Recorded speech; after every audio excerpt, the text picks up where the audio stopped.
Hello everyone, Republic Jim here. I'm just leaving work now and heading out towards our SAR base for our weekend field training.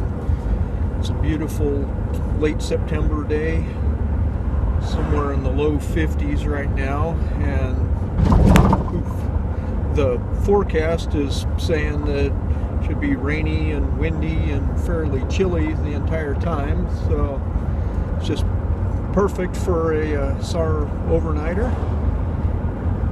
The forecast for tonight says gusty winds in the early night and about a 50% chance of rain, and then sometime around midnight or thereabouts it's supposed to gradually clear off and get down to an overnight low of about 29 degrees, widespread frost and all that.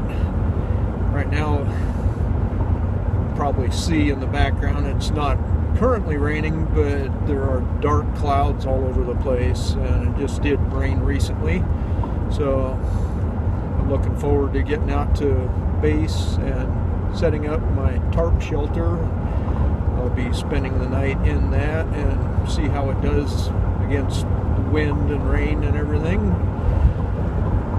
Since we're going to be camping out at the airport, or the field by the airport, it's not going to really be like in the woods, so I can't set up a shelter like I normally would with a ridge line and all of that sort of thing. But I'm just going to park my Jeep and set up a tarp shelter coming off the side of the thing, hook up to the ladder on the roof rack, and stake it out on the ground.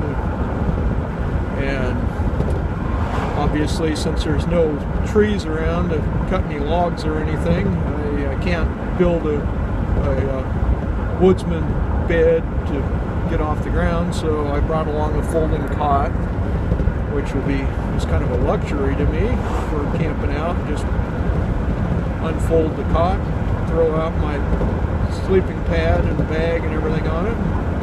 Should be pretty comfortable. But as far as the night and how everything works out with the shelter, with the weather and such, it'll still be kind of interesting and educational. And then between this evening and tomorrow, I'm going to be spending several hours as an instructor going over survival skills and some basic search and rescue techniques and that sort of thing. So this will be the longest period of instruction that I've ever done. Kind of, in a way, I'm looking forward to that, and in a way, kind of dreading it, because it's somewhat overwhelming looking at the schedule. But I've been in search and rescue long enough that I feel like I need to step up my game a bit and try and share some of the information that I've gained over the years, both the classroom and the practical in the field experience. So that will be fun and slightly terrifying at the same time, and we'll see how that goes. I will get out to the base, and then hopefully I'll be able to get a little bit of footage of my setup out there and some of the stuff that happens during our little outing. So I will get back to you guys later. Okay, well, I didn't have quite as much time as I had hoped for to do some filming, so I'm just having to add in a little bit of postscript after the fact.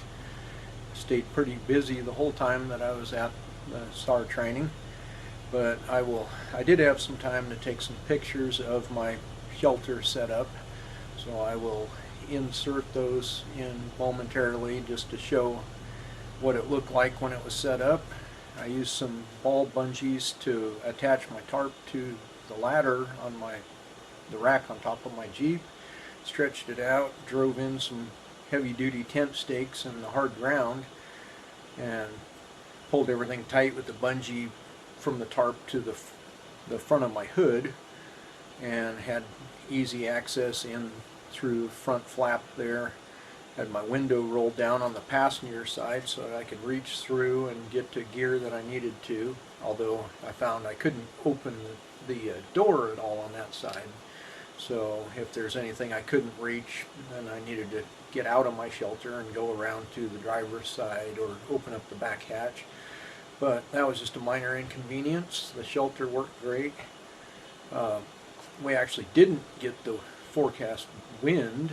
It died down early evening, and by the time I had to actually use my shelter, it was quite calm. It wasn't raining, and the overnight low didn't turn out to be as cold as what they said either. It only got down to about 35 as far as I could tell. I was very comfortable inside my sleeping bag, and it worked out quite well. But I'll put those pictures of my setup up here and then just segue into the clip where I'm getting ready to go to bed and come back to recap at the end.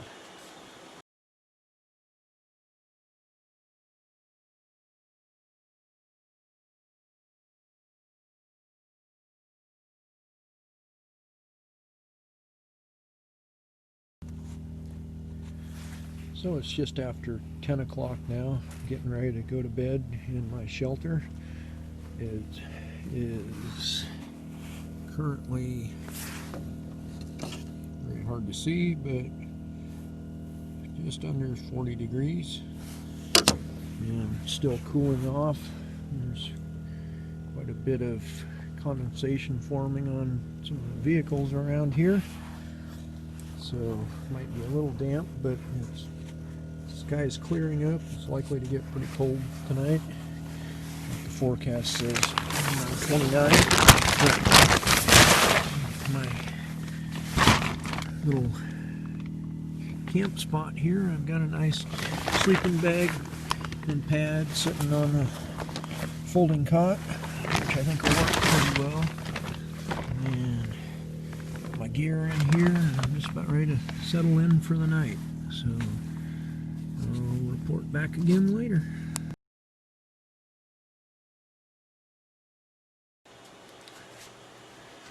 So in the morning, I took one small video from the view from my sleeping bag. I also have a picture of that came out a lot better than the video, which had no sound. And then after that, I got up by 6 o'clock and went out to work out. And after I did that, I got my coffee, and then it was breakfast time, and I had to get changed and get ready to start teaching some of the classes, and spent pretty much all day doing that. So I never did get around to taking any more video after that point. But the good news was that my shelter was just sturdy and comfortable, gave me plenty of room inside. You know, if we'd had the gusty winds that they were forecasting or heavy rains, it would have been more of a test. As it was, it really wasn't that challenging.